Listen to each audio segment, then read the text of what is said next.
श्री स्वामी समर्थ सर्व स्वामी भक्तांना माझा नमस्कार। एक आरती करताना घंटा का वाजवतात? आरती करताना घंटा वाजवण्याची परंपरा भारतीय पूजाविधीत प्राचीन काळापासून आहे। घंट्याचा आवाज एक प्रकारच्या आध्यात्मिक पिळवणीसारखा असतो। घंट्याचा नाद वातावरणातील नकारात्मक ऊर्जा दूर करतो आणि सकारात्मकता वाढवतो।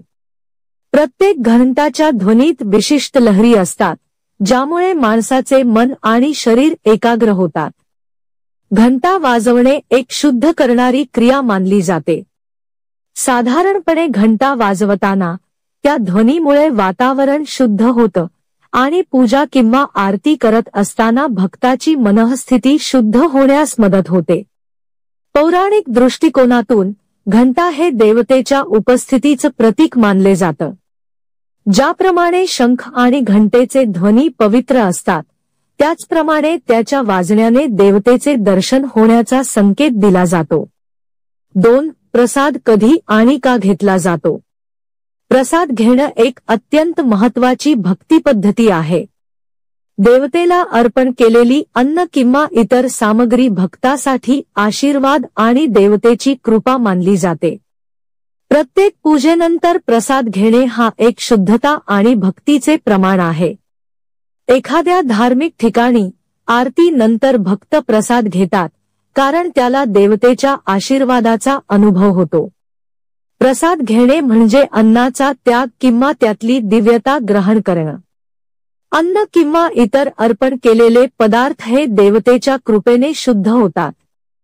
प्रसाद हे पवित्र मानले जातात आणि त्याला भक्त त्याच्या आत्म्याची शुद्धता आणि त्याच्या शरीराला ऊर्जा मिळवण्यासाठी घेतात।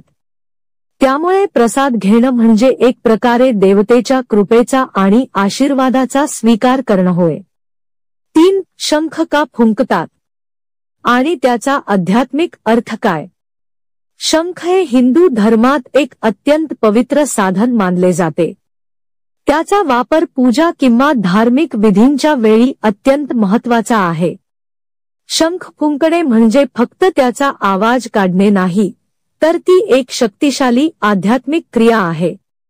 शंखाचा आवाज ऐकून वातावरण शुद्ध होतं आणि भक्ताचे मानसिक शुद्धतेकडे मार्गक्रमण होतं।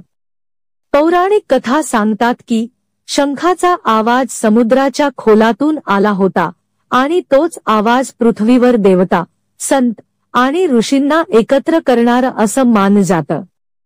शंखाला विष्णूचा घोष असं मानलं जातं आणि यामुळे विष्णूचे आशीर्वाद भक्तांवर होतात।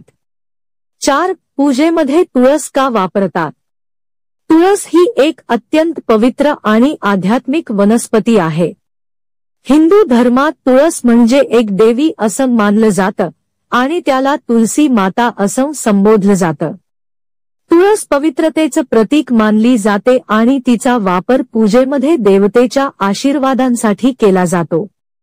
तुळस सूर्याच्या किरणांसारखी पवित्र आहे आणि तिचा सुगंध वातावरण शुद्ध करण्यास मदत करतो। देवतेला तुळशीचे पाने अर्पण केली जातात, कारण ती शुद्धतेचं, पवित्रतेचं आणि आध्यात्मिक उन्नतीचं प्रतीक आहे। तसेच तुळशीच्या पानांचे सेवन आरोग्यासाठी देखील फायदेशीर आहे, म्हणून तिचे पावित्र्य अनेक रूपांमध्ये प्रकट होते। 5. आरती नेहमी उजव्या हातानेच का केली जाते? उजवा हात शुद्धतेचा आणि सकारात्मकतेचा प्रतीक आहे। धार्मिक आणि शास्त्रीय दृष्टिकोनातून उजवा हात हे सात्विक कार्य करण्यासाठी योग्य मानला जातो। हिंदू धर्मातील अनेक कर्मकांडांमध्ये उजवा हात वापरणं शुद्धता आणि भक्तीचे चिन्ह आहे। शास्त्रानुसार डावा हात हा तामसिक मानले जातो, तर उजवा हात सात्विक असतो। आरती करताना ऊर्जा उजव्या हाताच्या माध्यमातून देवतेकडे पाठवली जाते। या क्रियेने भक्ताचे मन शुद्ध होते आणि तो ध्यानस्थ होतो। यामुळे आरती अधिक प्रभावी आणि दिव्य होते। 6. देवाला फुलं अर्पण करण्यामागचं कारण काय? फुलं आणि त्यांचा सुगंध देवतेची कृपा आणि आशीर्वाद आकर्षित करतो, असे मानले जाते। प्रत्येक फूल आपल्या सुंदरतेसह एक सकारात्मक ऊर्जा प्रसारित करतं। हिंदू धर्मात फुलं एक शुद्धता, सौंदर्य आणि जीवनाचा प्रतीक आहेत. फुलांचे अर्पण भक्ती आणि प्रेमाची भावना देवतेकडे दाखवते. शास्त्रानुसार फुलं विविध देवतांच्या प्रतीकांसारखी असतात. उदाहरणार्थ, कमल फूल विष्णूच्या प्रतीक म्हणून वापरलं जातं, तर गुलाब देवी लक्ष्मीच्या प्रतीक म्हणून. यामुळे देवतेला अर्पण केलेली फुलं त्याच्या कृपेचा आधार बनतात. 7. उपवास का केला जातो? शरीर उपाशी ठेवण्यात काय भक्ती आहे? उपवास म्हणजे केवळ अन्न घेणं नाही, तर एक प्रकारे आत्मा आणि शरीराचे शुद्धीकरण करणं आहे. उपवास केल्याने भक्तीच्या आणि मानसिक शांतीच्या दृष्टिकोनातून अनेक फायदे होतात. उपवासाच्या माध्यमातून भक्त देवतेकडे अधिक लक्ष केंद्रित करतो आणि संसारिक वासना दूर करतो. शरीर उपाशी ठेवण्यात भक्तीचा एक खूप मोठा अर्थ आहे. उपवासाच्या दिवसांमध्ये शरीराला आराम मिळतो आणि आत्म्याला शुद्धतेचा अनुभव मिळतो. धार्मिक दृष्टिकोनातून उपवास म्हणजे स्वच्छता आणि आत्मनियमन, जे भक्तीला आणखी दृढ बनवते. 8. नमस्कार करताना पाया का पडतात? पाया पडण्यामागे एक गहन शास्त्र आहे.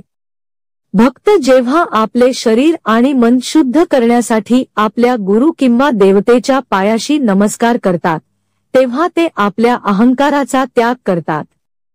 पाया पडणे म्हणजे त्यांचा आशीर्वादाचा स्वीकार करणे आणि त्यांच्यापासून शिकण्याची इच्छा व्यक्त करणं. पाया पडणे म्हणजे भक्ताचे सन्मान व्यक्त करणं आणि त्याच्या ज्ञानाची कद्र करणं. त्याचप्रमाणे ते आत्म्याच्या शुद्धतेची प्रक्रिया आहे. 9. भक्ती करताना मंत्र उच्चार शुद्ध असणे का महत्वाचे? मंत्र उच्चारण शुद्ध असावे, कारण मंत्रांचा ध्वनी आध्यात्मिक ऊर्जा आणि लहरी उत्पन्न करतो. यामुळे त्या लहरी सकारात्मक आणि शुद्ध होतात. मंत्र शुद्ध उच्चारले जात असल्यास ते अधिक प्रभावी ठरतात आणि ते देवतेच्या कृपेच्या द्वाराशी पोहोचतात. 10. संकष्टी चतुर्थीला चंद्र पाहण्यास मनाई का असते? संकष्टी चतुर्थीच्या दिवशी गणपती व्रत करताना चंद्रदर्शन वर्ज्य मानले जाते, कारण एक पौराणिक कथा सांगते की चंद्रदेवाने गणपतीच्या व्रतावस्थेत एका भक्ताची हेटाळणी केली होती, ज्यामुळे गणेशाने चंद्राला शाप दिला होता. 11. एकादशीला अन्न का टाळतात? एकादशीच्या उपवासामागे शुद्धतेचा एक विचार आहे. हा दिवस भक्त देवतेकडे अधिक एकाग्रतेने आणि भक्तिभावाने वळतो. अशा वेळी अन्न त्याग केल्याने भक्ताला अधिक मानसिक शांती आणि देवतेच्या ध्यानात राहण्याची संधी मिळते. 12. वैशाखी सोमवती अमावस्या व्रत कथा. वैशाखी सोमवती अमावस्या हा एक अत्यंत महत्त्वाचा व्रत आहे. या दिवशी पूजा आणि व्रत ठेवण्याने व्यक्तीच्या पापांचा नाश होतो आणि पुण्य प्राप्त